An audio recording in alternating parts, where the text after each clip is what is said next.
All right, it's media day, and we are joined by Crawford head coach David Jackson. And Coach, we were just talking off camera about how you wanted to kind of start your tradition, start your culture off right, and starting 2-0, making a playoff spot in one of your first district runs here. That's starting off right. So how did you feel last year went for you? I know it ended up being a losing record, but it was a playoff team, and it was a team that kind of got a bunch of us media guys on the bandwagon real quick.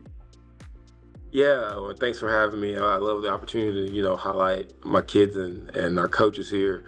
Um, last year we look at it as a one big learning experience for us. Really, it was all about, getting our guys, and when I say our guys, I mean our players, but also our coaches, experience. We have a couple of coaches that we moved up from the middle school level, and they got some experience coaching varsity ball.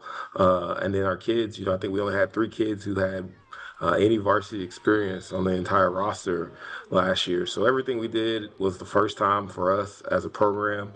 And so it was just really exciting to see us gel. We took on some really, really tough opponents there kind of in the middle of the season, but it prepared us for the district run. And, going into the last game of the season, being, ranked number two or rated number two in the district, and then losing to a really good Navasota team, but still getting that fourth spot was just another week of practice for us, another opportunity for us to get better, and it's kind of catapulted us into this year. Taught our kids how to be hungry, the importance of finishing. It was just a lot of great learning that happened for us, all while getting, the opportunity to make a playoff run. Right, and you jumped in there. It's easy for somebody starting a new program here to be like, all right, let's ease our way into it. You don't ease your way into it when you play a 6A team in Clements. You play Belleville, who nobody wants to play, uh, no matter what classification are. So you took on all comers right from the get go. Was that a devised plan to get your team confidence, to show them that this is the kind of team that I want to have, that fears no one? Yeah, so I mean, we don't shy away from the fact that we want to win championships here. And to do that, you're going to play some really tough, talented programs, really disciplined programs in the playoffs.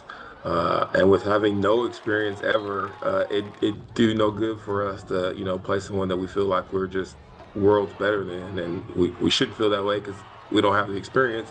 But I wanted to go and see the best, some of the very best out there for our kids to see it, for them to learn how fast the game is played and how precise the game is played versus some really talented, well-coached programs. So we went in there, we dove in. We want to be the best, we got to beat the best.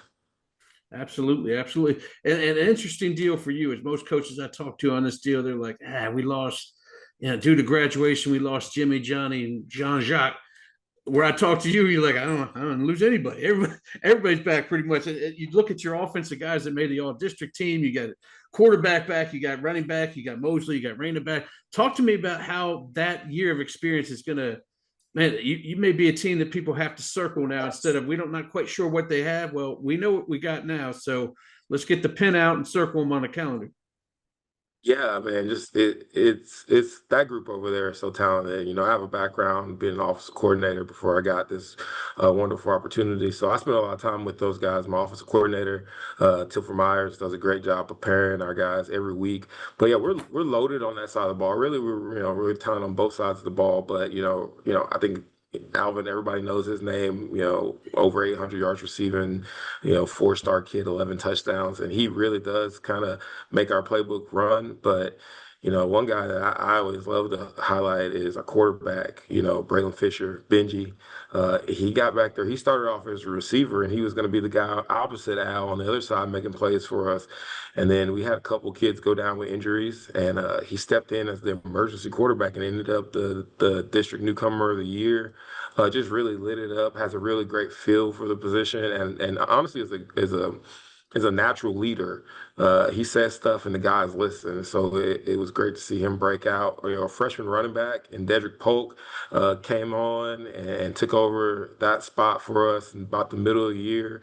And we're excited about what he can do. He's actually, the cool thing about him is that we have six members of our herd, which is our leadership team, our leadership committee, they have lines. So we have 6 lines that we take attendance, and those guys kind of report to the leaders of that line. And as a freshman, he has a line, and he has guys that are going to be seniors next year that respect and listen to him when he talks. And so he's just a phenomenal kid. And those are the type of people we're trying to grow in our program. Talk to me a little bit more about Braylon, because you mentioned he was, you had him in as receiver. Have you changed your plans now? Is he the quarterback regardless? Or has he proven is that what he wanted to do? Did he want to be quarterback and you were like, he probably better fit as receiver? Or did you put him at receiver and both of y'all love the fact, or quarterback, and both of you guys love the fact he's behind center? Yeah, so Benji is just a football player. I mean, he's a football playing son of a gun. He could probably start on defense for us if we asked him to and do a really good dang job over there. He's always had the ability to play quarterback. That's what he played in middle school. He played quarterback on the 7-on-7 team, but again, we had a couple guys, and he wanted to play receiver. That's what he wanted to go and make plays on the outside. And man, he just has it. He has the it factor, and he's starting to now believe, yeah, I can play this position. I think he can play at the next level, not just in high school, and have success.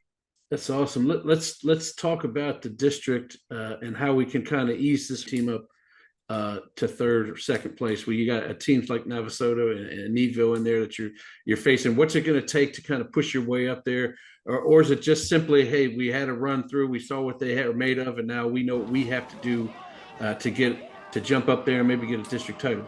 Our district is tough. It's talented. There's some good programs in there, and so we don't really focus too much on them, because if we did, we would be driving ourselves crazy. All we're going to do is continue to try to make our program the best version of itself that we can possibly make. And I believe if we do that, then it's gonna turn into success on the field. I say anytime that we were kind of stopped in district this year, it was because of us, be that offense or defense. Needville's really, really talented team that we played against. And in the first half, we were down 35-0. We threw 3 interceptions in the first half, and 2 of them were pick sixes. That's a really talented, well-coached football team, and we can't give them anything and do them favors, and we did. It's a loss that I'm proud of, because we got into halftime, and it wasn't a whole bunch of heads down. The kids were attentive when I went up to speak with them, and I was just like, hey, fellas, we're not getting back into this game with, scoring 14 points at a time. We're going to have to play it play by play. We're going to have to go out there and make plays. And while we ended up losing the game by 13 points, we were able to score 42 points in the half and get some really key stops, make some plays on special teams to get us the ball back.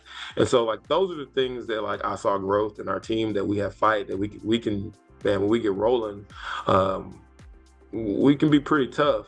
It's just that consistency, and that comes from, again, experience and discipline. And I think those are the things that we're getting stronger at this offseason. Excellent, Coach. Man, it's April, but I still can't wait for the season to start, and we can see what you guys got going on out there. I appreciate you joining me, Coach, and good luck to your Chargers this year. Yes, sir. Thank you.